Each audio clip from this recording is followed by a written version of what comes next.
Please remember that the complete information for the class that you are about to view is at elithecomputerguy.com. Not only do we have our videos there, but we have part lists, diagrams, pictures, and even complete code examples. So if you are watching this video and you want more information, please go to elithecomputerguy.com. Welcome back. As you know, I am Eli, the computer guy, and in today's class, I'm going to show you how to pull out the minimum and maximum values out of a column of a table in your MySQL database. So basically, you have a table in your MySQL database, and one of the columns of that table contains numeric values. So possibly, it's like the project that I'm creating, where I have a number of different Arduino devices that are sending back temperature values to the table. So basically, it's just containing temperature values. Or possibly it contains something such as the total values of invoices if you're creating an invoicing system, possibly grades, something along those lines. So basically you have a table. Within that table, one of the columns in the table is collecting numeric data. And so basically what I'm going to show you today is how to be able to pull out the minimum and maximum values within that particular column, and then how to narrow down what you are being given. So the warning for today isn't actually about this class. It would be kind of hard, not impossible obviously, but it would be kind of hard to screw up anything too horribly with what I'm going to be showing you today. But you can use what I'm going to be showing you today to prevent problems with other projects that you're going to be doing. So as I've talked about before, whenever you're dealing with databases, the number one rule when you're dealing with databases is garbage in equals garbage out, right? So basically, if for some reason a garbage values get into your tables in your MySQL database, you can run into massive problems when you try to do things such as compute values based off of the garbage that is in a particular table. So let's say with the little Arduino project that I've been creating. So I have a number of these different little Arduino devices, and basically what they are doing is they are sending temperature values to the database server. One of the problems you run into, though, is the way that these little Arduino devices get a temperature value is there's a whole bunch of math involved. So basically it reads the voltage coming in, it multiplies, it divides, it does all this math, and then basically from that math you get a number 69, 72, 90, something like that. Basically you get a number in Fahrenheit. Well, when I'm going and I'm screwing around with this particular project, one of the problems that you can run into is that if I unplug the sensor by accident, or I plug the sensor into the wrong port on one of these little Arduino devices, the number that can then be sent to the MySQL database server may be way the hell out of whack. Not simply that, oh, instead of being 100, it'll give 101. It's one of those where if you miswire the temperature sensor, the little Arduino device will start sending values in the 500 or the 600 range. Or if you screw it up the other way, it might be in the negative range, so negative 58, something like that. So one of the big problems you run into is if you start doing things like averages. So if I want to know what the average temperature is, or if I want to do any other type of calculation, if I have these numbers that are way out of whack, right? So my range should be, my approximate range should be anywhere between about 60 degrees to about 100 degrees, depending on what project experiments that I'm doing. Well, when you start getting numbers that are way out of range, 500 or 600 or negative 53, once you start trying to do calculations based off of all the values in that particular column in a table, it is going to screw up the output that you get out. So one of the things that you can do is you can simply do the SQL statements that I'm going to show you today to pull out the minimum values and pull out the maximum values in a column and verify that they're close enough. Again, if I ask for the maximum value in a temperature column, maybe 101 degrees, I might want to look into that. Why is there 101 degrees? But that's probably okay. And again, 55 degrees, that might be a little bit low, but that's probably okay. But if I do the minimum or maximum value and I get 700 on one end and negative 50 something on the other, then I know there's massive problems with the data in my table, and then I can go through and try to clean out that data before I actually start trying to do any calculations. So one of the very important things you need to be thinking about whenever you're dealing with a database server is how can you verify, and I do put verify in quotation marks because you can't, it's very hard to fully verify any of the data in a database server, but how can you be relatively relatively confident that the values in the database server are good enough values, realistically, at the end of the day. Again, all the computing power in the world, the reality is, at the end of the day, we only get good enough values. How can we try to verify that the values that we're getting out of the database are actually good enough for what we're trying to look for? And so one of the things we can do is we can look for these minimum values and maximum values within a column in a table. And if those are out of whack, we know to go and try to clean the values for the data. Or if they're within the range that they seem like they should be, then we know that most likely the data is relatively trustable. So that's the big warning for today, is not this particular class. I have no idea how you could screw up anything with this particular. That's not a dare. That's not a dare. I don't think you could do it. It's not about this class itself being a warning, but you can actually use this class to go through and try to look at the data in your tables and try to verify it's more or less how it should look. So with that, let's go over to the server and I'll show you how to pull out the minimum and maximum values in a column. So here we are back at my database server. Again, I'm running Ubuntu 18.04 LTS, and I am using the desktop version, so we have a low graphical user interface for me to be able to visualize things for you folks. What I'm showing you today should basically work on any version of MySQL, should be able to basically work on any distribution of Linux, so whatever you have should be fine. Now, again, the examples that I'm going to be showing you today are based off of a project that I'm creating. I have multiple different Arduino devices. They're all communicating back to this database server, and they are basically uploading temperature values approximately every 3 seconds. So if we take a look at this, we do a describe the temp table. So I have a table called temp. We take a look at this. Basically, we can see we have a record ID, we have a temp value here, we have a timestamp, and then we have the MAC address. So the MAC address is the unique identifier for all the different Arduinos that are communicating with this particular server. Now, one of the big problems here when dealing with the data in this particular table is it's actually starting to get to be a pretty large table. If we do select all from temp, what we can see is that it takes a little bit just simply to do a select statement. So I have 369,386 records as of this moment. It keeps growing every couple of seconds there. And as we can see here, basically, again, this is the ID. So this is how many records there are. These are the temperature values that are currently being plugged in to the database server. This is the timestamp. So I'm using just a basic Unix timestamp to keep track of the timestamps for everything. And then we have the different MAC addresses here.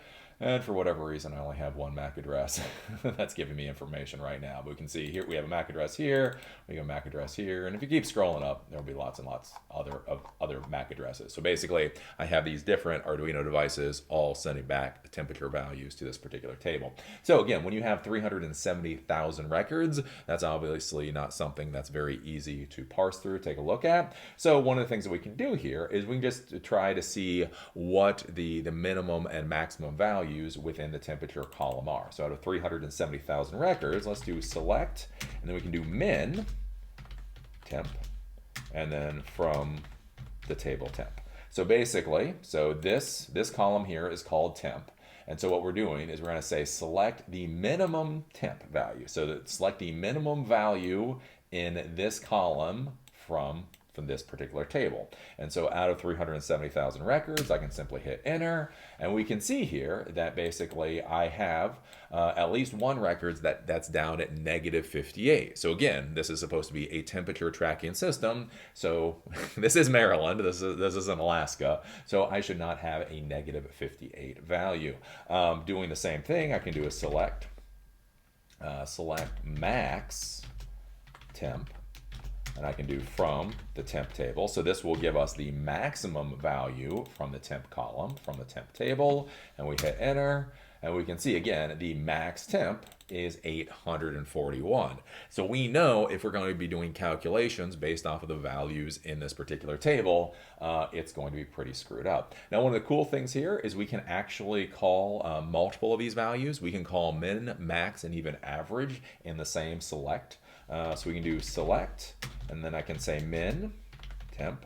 So I want the minimum temperature in the temperature column, max temp, the maximum temperature in the temperature column, and then I can even do average temp. So this is average. I did a class on this before, how to pull the average, and then we can do from the temp table. And so when we do this, we can then start to get an idea of what our numbers look like and why there might be problems. Again, we get this average temperature here. And again, this is one of the important things to remember about database servers. We get this average. So you look at the average, you go, okay, the average temperature is 72 degrees. I'm going to go tell my boss, or I'm going to tell somebody that the average temperature is 72 degrees. But remember, the average temperature is 72 degrees with the minimum temperature recorded is -58 and the maximum temperature recorded 841. If you're looking at this, that probably means this number is garbage. And so that's why it's so important that you really have an idea of the values that are sitting in your particular table. So past that, we can also do things like we can say the min, the max, or the average from the table where something like the MAC address is true. So you could do like any kind of identifier where the MAC address or maybe where the user account or something like that is. So let me just scroll through. I have the record in here before. So basically with here, what I can do is I can say select the minimum temperature from the temp table where MAC address equals this particular MAC address. Again, so if I want to figure out something for a specific MAC address or a specific ID, I can then hit enter, and we can see for this specific MAC address, we can see here that we have that -58. So we can go, oh, okay, so that MAC address at least, there's a problem there. But if we're sitting here and we're thinking about it, like, well, okay, so that particular MAC address has a problem. What about all of the other different MAC addresses? And so one of the cool things you can do is you can simply do the group by. So it'll show you for whatever you group by, so we can actually group by the MAC address. So what I'm going to do is I'm going to select MAC address, and then I'm going to do min temp. Then I'm going to do max temp. Then I'm going to do avg, average temp, from the temp table, and then I'm going to say group by, if I can actually spell here, group by MAC address. So what this is going to do then is we're going to select the MAC address, then we're going to have the minimum temperature, the maximum temperature, the average temperature from the temperature table, and then we're going to group by the MAC address. So this is going to show us the min, max, and average value for each MAC address that shows up in this table.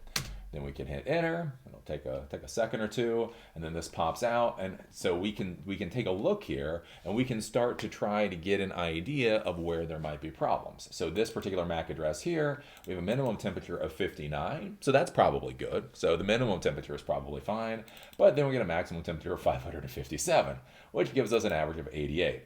Okay, so the min's fine. We probably need to figure out what's going on with the max temperature. This MAC address, again, minimum temperature here is 61. That looks about fine. Max temperature is 622. Probably need to figure out the problem there. And again, average is 71. Then we take a look at these other MAC addresses down here. We can say their minimum temperature are -58. So it shows us there was a problem there, and our max temperatures are 841. And then we get the average temperatures here, which we now know are basically garbage. And so this is a way I can go in and I can try to look at the data and again try to figure out where there are problems.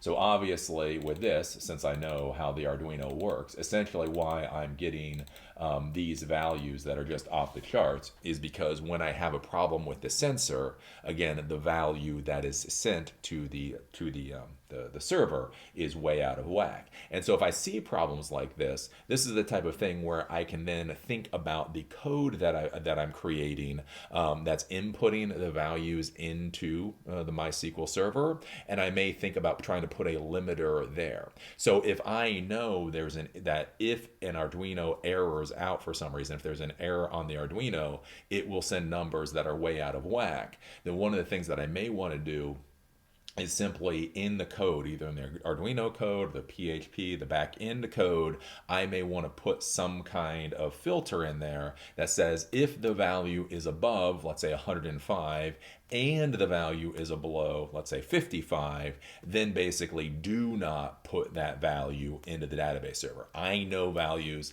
that are above this and below this number are not good, so I'm going to code that either into my Arduino or into my backend programming language to make sure those values are not continuously put into my server. And so this is a way I can sit there, I can look at the min, I can look at the max values, I can try to see what they look like, and then based off of what I'm seeing, I can then try to figure out how to build out my code to make things better, and then also just go in and clean out the values that I have in the table already. So that's basically how the min, max, and again, the average temperature thing works. Again, something to definitely play with to make sure that the numbers you're dealing with are good, that they are not garbage. So that's how you can pull out the minimum value or the maximum value in a column in a MySQL database table. I also showed you how to do that, where you add the where option, so where a MAC address or maybe where a user account ID, something like that's there. I also showed you how to do the group by, and again, this allows you to go in and really start to understand your data a lot better, understand if you feel that the data is good or if it is obviously garbage. When we started to take a look at the data that I have, we can obviously tell much of it is garbage. And so again, the questions that we have to think about is, one, how are we going to clean up the values that are already in that table? So a lot of times you don't simply want to basically delete all the values in a table. You want to delete specific values in a table, the ones that are erroneous. So this is where you have to start thinking about, okay, what kind of query can I create to delete the values that shouldn't be there, but keep the ones that should. Beyond that, something that you need to be thinking about too is you need to be thinking about how the values get put into your table to begin with. Again, I have Arduino devices, so basically I have Arduino devices that are communicating with a PHP script, and then that PHP script dumps the values into the MySQL database table. So questions should be asked is, okay, where in this process should I try to filter out obviously bad values, right? Should that be in the Arduino itself? So if the temperature value that the Arduino receives is, again, let's say above 110 or above 105, should the Arduino itself simply fail out and not send that value, right? That could be one way of doing it. The problem there, though, something to think about, is if this doesn't send values when the values are out of bounds, will your system know that there's a problem with this Arduino? Right? That's one thing you need to be thinking about, is not simply how not to get bad values into your database server, but also to be thinking about how can you be alerted when there's an issue. So if this doesn't send any value at all to your PHP script, then this may silently fail. Basically, that's what it's called a silent fail. It silently fails, and you don't realize there is an issue. That can be a problem. So one of the things you might think about is, well, okay, let's have this send the bad value, send that 600 or 800 or whatever value up to PHP script, but the PHP script can then basically, if it sees a value either above 105 degrees or below 50 or whatever degrees, instead of plugging that into the standard temperature table, maybe it could plug that into an error table instead, and then if there's enough errors, then it will fire off an email to the administrator, something like that. So this is one of those things that you need to be really thinking about when you start administering databases and you start building these types of projects, is you need to start thinking about, remember, you have multiple levels of code. So for my particular project, I have code running on the Arduino. I have code, basically the PHP code, and then we have the MySQL going on. And so you need to be thinking about the best use cases for these different coding languages, and then be thinking about how you can then best utilize and best come up with solutions and where those solutions should be. Should those solutions be in the MySQL server? Basically, should you optimize SQL statements and be running SQL statements? Should you be running it in the PHP? Should you be failing it out from the get-go at the Arduino? What's the right answer? There is none. There is none. There is no right answer. There's answers that work and answers that don't work. Your job as a tech professional is to try to have more answers that work than the ones that fail. So that's something to be thinking about today. So I know this seems very simple. Again, just pulling out that min and max value out of a MySQL database table, but this is the type of tool that can just save you a hell of a lot of headache in the future. Again, my crappy little project. I've got 5 Arduinos all communicating with that particular server, and those 5 Arduinos in a few days have, again, gotten up to almost 400,000 records. So that's what you have to be thinking about. Think about if you have thousands of devices in the field all communicating, and then you have to go through and try to figure out if the values that you're getting into your database server are actually good or not. This is a simple, that whole min and max thing is a simple way to try to figure that out. So as always, I enjoy doing this class. Look forward to seeing you at the next one. If you like the content that I create, please think about going to elithecomputerguy.com and becoming a member or donating. Please understand that all of the educational videos are in front of the paywall. That includes the videos, that includes the notes, the diagrams, and the code example. All of that is freely available and in front of the paywall. But if you want to watch opinion videos or if you want to be able to comment, you do need to become a member. Membership is $5 a month or $60 a year and gives you access to those opinion videos and the ability to comment. If you don't want to become a member, you just want to give a one-time donation, there's also a donate button where you can do that. Please understand, in order to provide the education that I am, it does cost money. Servers cost money, equipment costs money, travel costs money. All of these things cost a reasonable amount of money, and the fact of the matter is YouTube's advertising program no longer supports creators the way that it used to. So if you want these classes to continue to stick around and you find them to be valuable, please think about either becoming a monthly member or donating a few dollars for this project.